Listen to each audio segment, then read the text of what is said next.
À l'époque où Israël n'avait pas de roi, et où Dieu parlait par la bouche des prophètes et des juges, vivait un homme nommé Elkana. Il venait de la région montagneuse d'Éphraïm. Il avait 2 femmes. L'une s'appelait Anne, l'autre Péninna. Péninna avait des enfants, mais Anne n'en avait pas.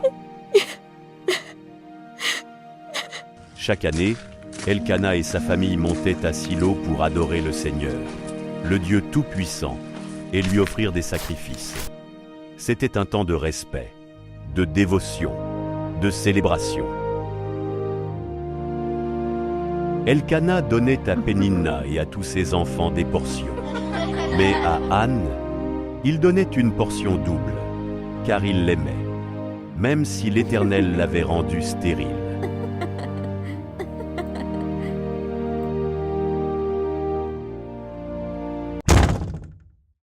Péninna la provoquait, année après année, car l'Éternel avait fermé le sein d'Anne, et sa rivale s'assurait qu'elle ne l'oublie jamais. Elkana peut bien t'aimer autant qu'il veut, mais c'est moi qui lui donne des enfants.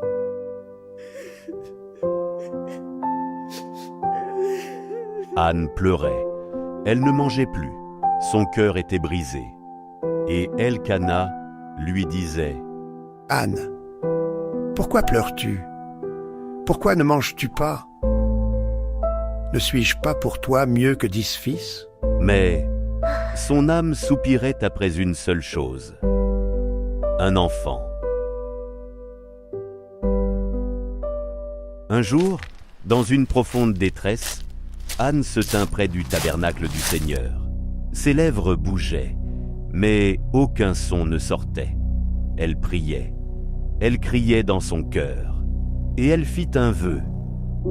Éternel des armées, si tu daignes regarder l'affliction de ta servante, si tu te souviens de moi et n'oublies point ta servante, et si tu donnes à ta servante un enfant mâle, je le consacrerai à l'Éternel pour tous les jours de sa vie, et le rasoir ne passera point sur sa tête. Élie, le prêtre, la vit bouger les lèvres, et pensa qu'elle était ivre. « Jusqu'à quand seras-tu ivre? Va cuver ton vin. » Non, mon Seigneur, je suis une femme qui souffre en son cœur, et je n'ai bu ni vin ni boisson enivrante, mais je répandais mon âme devant l'Éternel. Va en paix, et que le Dieu d'Israël exauce la prière que tu lui as adressée. Anne s'en alla, et son visage ne fut plus abattu. Avec le temps, l'Éternel se souvint d'elle. Elle conçut.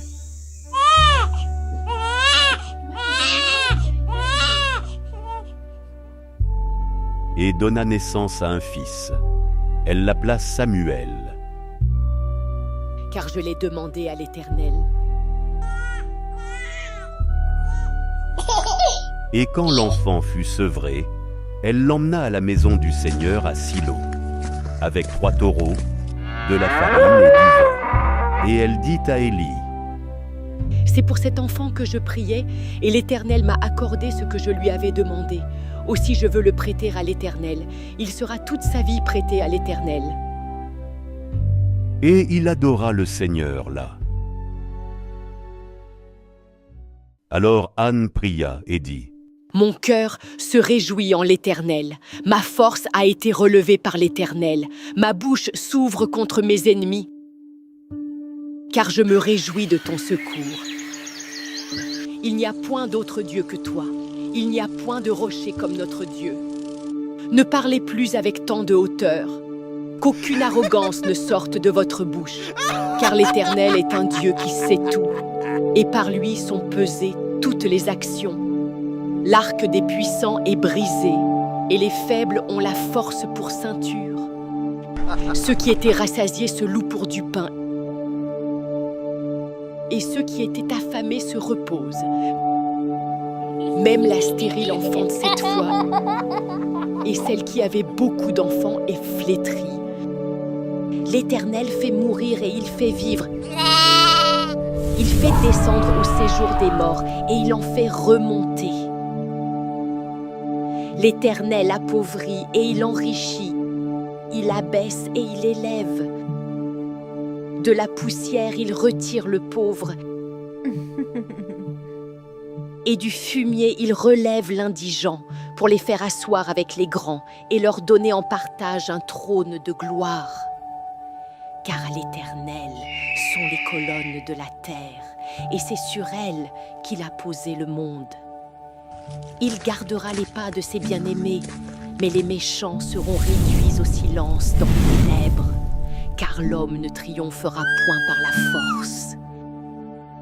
Les adversaires de l'Éternel seront brisés. Il tonnera contre eux dans les cieux. L'Éternel jugera les extrémités de la terre. Il donnera la force à son roi. Il relèvera la puissance de son oint. Écoute, mon fils, l'Éternel m'a visité dans ma détresse, et voici, tu es l'enfant qu'il m'a accordé. Je t'ai consacré au Seigneur, selon le vœu que j'ai fait devant lui. Tu ne m'appartiens point, mais tu appartiens à celui qui donne et qui reprend.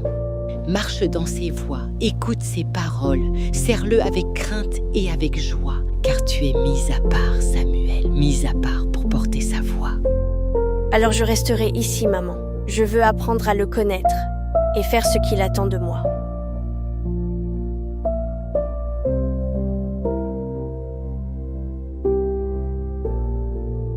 Je t'aime, mon fils. Et l'Éternel continua de bénir Anne. Elle eut encore 3 fils et 2 filles. La femme, autrefois stérile, était devenue mère en abondance. Des années plus tard, Samuel deviendrait prophète, celui qui entendrait la voix de Dieu dans la nuit.